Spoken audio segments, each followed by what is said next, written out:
Fala aí pessoal, William aqui, bora aqui para mais um vídeo no canal.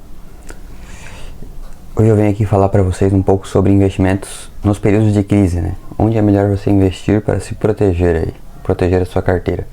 Um período que tá acontecendo muita coisa negativa, né? No mundo, na economia.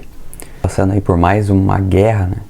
No mundo, já temos o conflito Ucrânia versus Rússia e agora mais um conflito aí de Israel contra a Palestina. Então, são coisas que mexem com a economia, né, que prejudicam o mercado.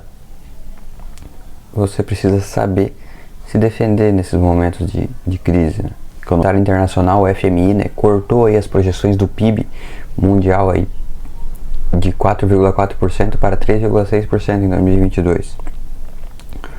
Com esse cenário aí de retração econômica e perspectivas negativas de crescimento, especialistas afirmam aí que é necessário você proteger aí a sua carteira de investimentos. No Brasil, né, um local onde os juros geralmente estão em patamares elevados, a renda fixa acaba sendo a melhor aposta aí dos investidores. Quem tem dinheiro acaba se aproveitando muito de momentos como esse e deixa seu dinheiro na renda fixa, que é o simples, é o mais seguro e tá rendendo ali 1% ao mês, né? Antes de falar aí dos setores mais indicados aí para você passar por uma crise econômica, vamos falar um pouco como funciona uma crise econômica. Basicamente o período no qual uma economia tem aí a retração das suas atividades, né? Então, a régua para isso é o comportamento do PIB, né? O Produto Interno Bruto. Se ele está reduzindo aí, se o que é produzido por um país em bens e serviços tem variação negativa aí, por exemplo, em 2 trimestres consecutivos, isso significa que o cenário já é caracterizado como uma crise, sendo que é uma grande desestabilização, né, o que gera aí uma conjuntura econômica indesejada. Ela é associada a recessões, né, que significa encolhimento do PIB, aquilo que se convencionou chamar de crise, portanto, ela está atrelado ao nível de atividade propriamente dito, né. Uma inflação fora do controle também é um fator de desestabilização.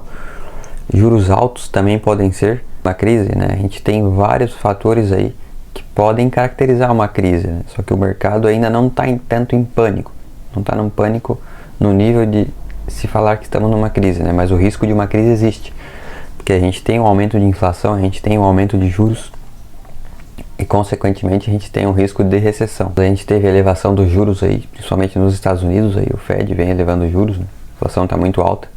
Em outros países também, no Reino Unido, na Suíça, Noruega, os países estão adotando políticas aí de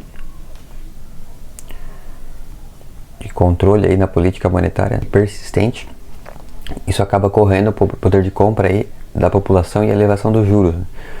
O que torna o crédito mais caro é a consequência direta disso, é uma retração, uma desaceleração na demanda aí por diversos produtos e serviços, né? Desaquecendo aí a atividade econômica. Alguns fatores que contribuíram para a gente chegar nesse momento ruim aí de risco de uma recessão global, né? A guerra da Rússia contra a Ucrânia, né, acaba contribuindo para um PIB mais baixo aí dos países europeus. A política de tolerância zero contra a Covid na China impactou negativamente o PIB dos países asiáticos. A política monetária contracionista para controlar a inflação nos Estados Unidos contribui para um menor crescimento por lá. Os juros elevados no Brasil devem desaquecer a demanda agregada de forma intensa, né, no segundo semestre. Quais investimentos aí são os melhores para você passar aí por esses períodos de crise econômica? Preço aí de inflação persistente, juros e desaceleração da atividade. Consenso aí entre os especialistas que você deve sim ter títulos de renda fixa no seu portfólio. Isso é a maneira mais segura, sim, de você se proteger. Existem aqueles setores da bolsa que são setores queridinhos, né? Aqueles setores que você sabe que são mais seguros, mais robustos, que podem sim passar bem por períodos de crise e depois daquele período eles podem crescer bastante. Então, principalmente aqueles setores, né? Como eu sempre falo para vocês, invista em setores que você conhece e de preferência setores que você vê no seu dia a dia, que você utiliza.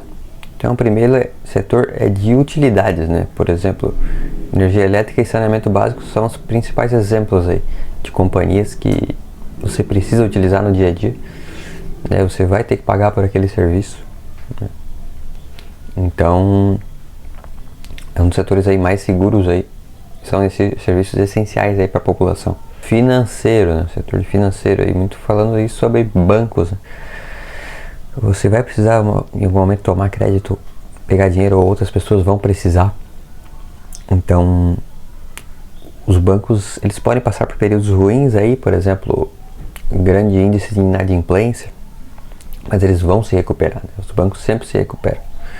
Afinal, a população sempre acaba precisando dos bancos defensivos, né? Aquelas empresas já centenárias aí no mercado que são chamadas de empresas de valor pelos especialistas.